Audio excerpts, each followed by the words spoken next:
이어서 한 주간의 경기도 소식을 정리해드리는 주간 경기도 시간입니다. 도내 신규 코로나19 확진자 가운데 절반 이상이 60세 이상과 20세 미만인 것으로 나타나 미접종자의 신속한 접종과 고위험자의 추가 접종이 필요해 보입니다.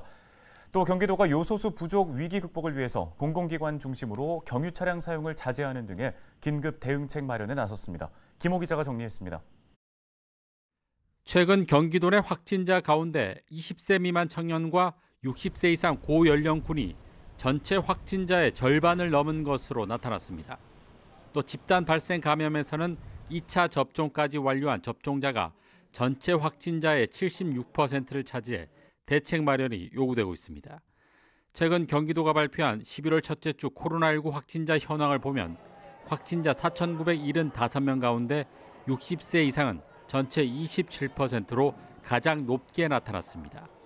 또 20세 미만은 1,286명으로 25.8%를 기록해 60세 이상과 20세 미만 확진자가 차지하는 비율은 전체 확진자의 52.8%로 집계됐습니다. 최근 집단 감염에서 나타난 확진자 가운데 미접종자는 14%, 완전 접종자는 76%, 1차 접종 완료자는 10%로 나타났습니다. 도는 백신 미접종자의 경우 신속한 접종이 필요하고 돌파 감염 방지를 위해 고위험군을 중심으로 추가 접종이 요구된다고 밝혔습니다.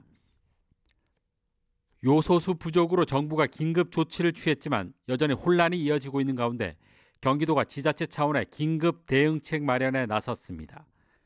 오병곤 경기도지사 권한대행은 먼저 정부 부처 합동으로 추진 중인 요소수 매점 매석 행위를 집중 단속하고 도내 31개 시군과 공공기관에는 필수 경유 차량을 제외하고 사용을 자제하도록 했습니다. 또 버스와 택시 운행 상황을 모니터링해 차질이 발생할 경우 비상 수송 대책을 수립할 계획입니다.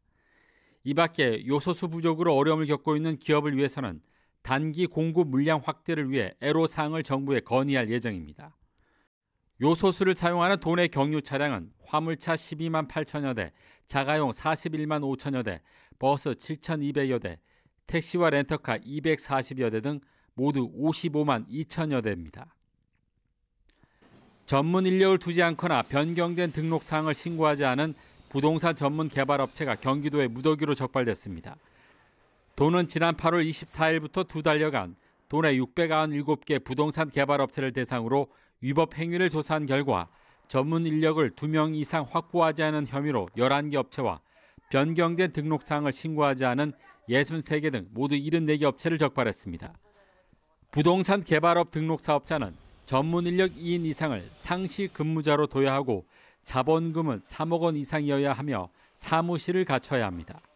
또 등록업체 등록 요건 등 변경이 있으면 30일 이내 신고해야 합니다. 도는 전문 인력을 두지 않은 업체는 등록을 취소하고 변경사항 미신고 업체에는 2,400만 원의 과태료를 부과할 방침입니다. 경기도 공공배달앱인 배달특급이 누적거래액 800억 원을 돌파했습니다. 경기도 주식회사는 11월 7일 기준 배달특급 누적거래 건수는 315만 건, 거래액은 800억 원을 넘어섰다고 밝혔습니다. 누적거래액 800억 원은 지난달 11일 700억 원을 넘어선 이후 26일 만이며 지난해 12월 1일 서비스 개시 이후 11개월 만에 이룬 성과입니다. 특히 지난 3월부터 서비스를 시작한 연천구는 현재까지 누적거래액 17억 원을 기록하며 인구 대비 배달특급 이용률이 가장 높은 지역으로 꼽혔습니다. 도는 서비스 지역을 현재 27개 지자체에서 연말까지 30곳으로 확대할 계획입니다. 헬로티비 뉴스 김호입니다.